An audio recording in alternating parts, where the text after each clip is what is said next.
Welcome to this video tutorial for financing and managing a small business, and we've now reached the session where we deal with finance, and all the work that you've been doing up until now will be really helpful and really valid for what you're going to do in this session, because as you can see down here in the activity schedule, we're going to generate the financial documents for your business, and these are key documents that you'll put in front of the panel when you present your business plan.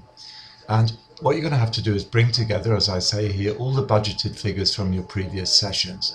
That is your staffing costs, your premises costs, your rents, your advertising and marketing budgets, and you'll need to put those figures into a cash flow forecast.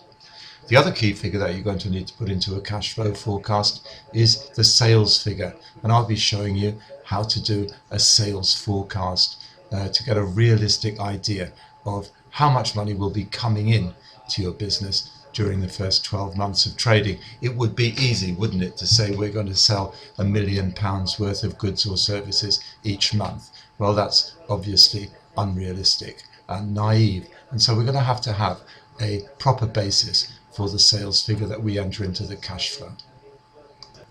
You can access the session slides here and some information on sales forecasting, and here importantly is a live cash flow template which you can download and then enter your figures into, and that's the thing I'll be looking at in detail in a moment. The research pack worksheet or task sheet is here, and that really basically comprises your sales forecast, your cash flow and your conclusions from the cash flow, where you tell us whether that cash flow forecast that you've created is really good news or bad news for your business. So I'm now going to open this live cash flow template.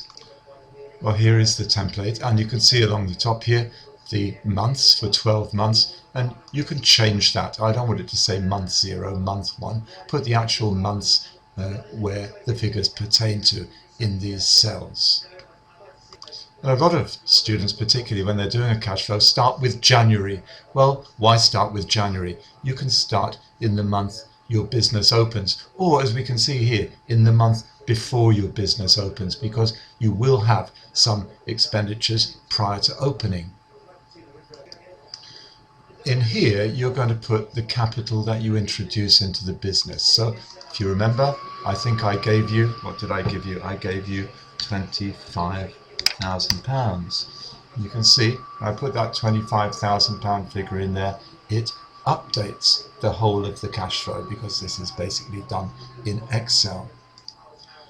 In here, you put the figure from your sales forecast for month number 1. And don't forget that these sales figures here will almost certainly vary.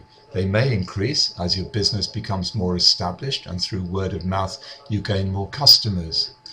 There may be fluctuations due to seasonal factors where you may have some really busy periods, and you can probably, depending on the nature of your business, identify when those busy and quieter periods will be.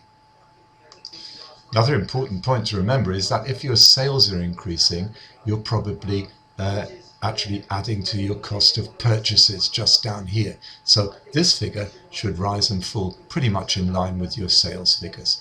Down here we've got the expenses of the business, any personal drawings that you may make, startup costs, equipment. Well, you can read these for yourselves. And some of them you already have, such as your marketing costs and your staffing costs. Others you're going to have to estimate. There's your wages.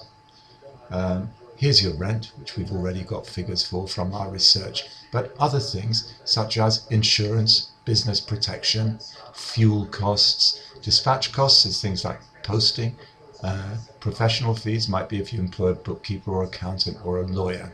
So look at these, and some of them, gas and electricity for example, you're going to have to make educated estimates about your usage. Then simply go ahead and add the figures into the cash flow forecast. Incidentally, this figure here is the actual figures as they actually happen. Month 1 here, you'll be doing a forecast figure.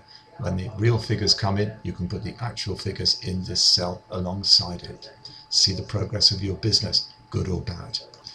Well, I'm not an accountant, nor am I an expert in Excel, but I hope together we can generate a really good cash flow for your